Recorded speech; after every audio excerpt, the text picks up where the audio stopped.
സംസ്ഥാന സർക്കാരുകൾ അനധികൃതമായി കൈവശപ്പെടുത്തിയ വഖഫ് സ്വത്തുക്കളുടെ വിശദാംശങ്ങൾ പാർലമെന്ററി സമിതി ഇപ്പോൾ തേടിയിരിക്കുകയാണ്.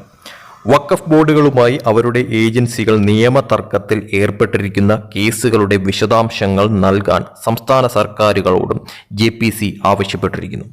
വഖഫ് ഭേദഗതി ബില്ലിലെ സംയുക്ത പാർലമെന്ററി കമ്മിറ്റി 2024 സംസ്ഥാന സർക്കാരുകളോട് സച്ചാർ കമ്മിറ്റി പ്രകാരം അനധികൃതമായി കൈവശപ്പെടുത്തിയ വഖഫ് സ്വത്തുക്കളുടെ കൃത്യതയെക്കുറിച്ചുള്ള വിശദാംശങ്ങൾ ആവശ്യപ്പെട്ടതായി റിപ്പോർട്ട് ചെയ്യുന്നു. വഖഫ് നിയമത്തിലെ 40-ാം വകുപ്പ് ഉപയോഗിച്ച് വഖഫ് ബോർഡ് അവകാശപ്പെട്ട സ്വത്തുക്കളുടെ വിശദാംശങ്ങൾ നൽകാനും പാർലമെന്ററി കമ്മിറ്റി സംസ്ഥാനങ്ങളോട് ആവശ്യപ്പെട്ടിരിക്കുകയാണ്.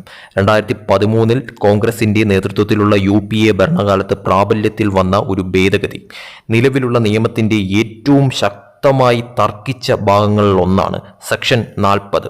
കാരണം അത് വഖഫ് ബോർഡുകൾക്ക് ഏതെങ്കിലും സ്വത്ത് തങ്ങളുടേതാണോ അല്ലയോ എന്ന് തീരുമാനിക്കാനുള്ള അധികാരം നൽകുന്നതാണ്. നിർദ്ദിഷ്ട വഖഫ് ഭേദഗതി ബില്ല് മതപരമായ കാര്യങ്ങളിൽ ഇടപെടാനുള്ള ശ്രമമാണെന്ന് ആരോപിച്ച് പ്രതിപക്ഷവും നിരവധി മുസ്ലിം ഗ്രൂപ്പുകളും രോഷാകുലരാണ്. ഓഗസ്റ്റിൽ കേന്ദ്ര സർക്കാർ ലോക്സഭയിൽ അവതരിപ്പിച്ച ഭേദഗതി ബില്ല് മറ്റു മാറ്റങ്ങൾക്കൊപ്പം സെക്ഷൻ 40 പ്രകാരം വഖഫ് ബോർഡിന് നൽകിയിട്ടുള്ള അധികാരങ്ങൾ തടയാൻ ശ്രമിച്ചിരിക്കുകയാണ്. സംസ്ഥാന സർക്കാരുകളുടെയോ ഔദ്യോഗിക ഏജൻസികളുടെയോ അനധികൃത അധിനിവേശത്തിലുള്ള വഖഫ് സ്വത്തുക്കളെക്കുറിച്ച് സച്ചാർ കമ്മിറ്റി നൽകിയ വിവരങ്ങളുടെ അപ്ഡേറ്റ് ലഭിക്കാൻ JPC തീരുമാനിച്ചതായി വൃത്തങ്ങൾ അറിയിക്കുന്നു.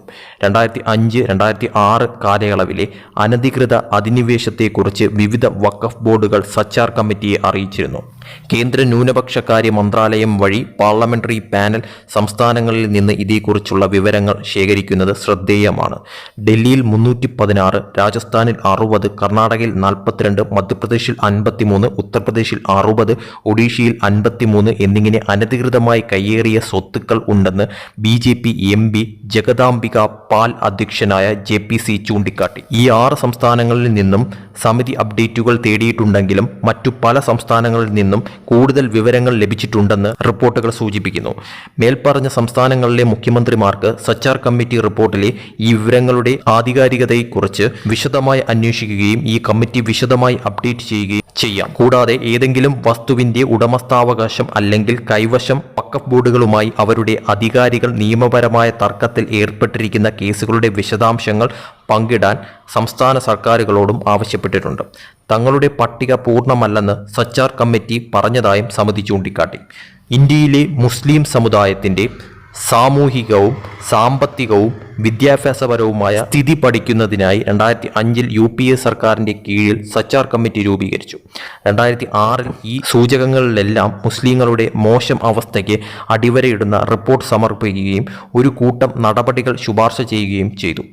വഖഫ് ഭേദഗതി ബില്ലിലെ JPCയുടെ കാലാവധി അടുത്ത വർഷം പാർലമെന്റിന്റെ ബജറ്റ് സമ്മേളനത്തിന്റെ അവസാന ദിവസം വരെ ലോക്സഭ വ്യാഴാഴ്ച നീട്ടിയത് ശ്രദ്ധേയമാണ്. പല സംസ്ഥാനങ്ങളുടെയും പങ്കാളികളുടെയും വിവരങ്ങൾ ഇനിയും അറിയാനും കേൾക്കാനുമുണ്ടെന്ന് പറഞ്ഞിരുന്നു.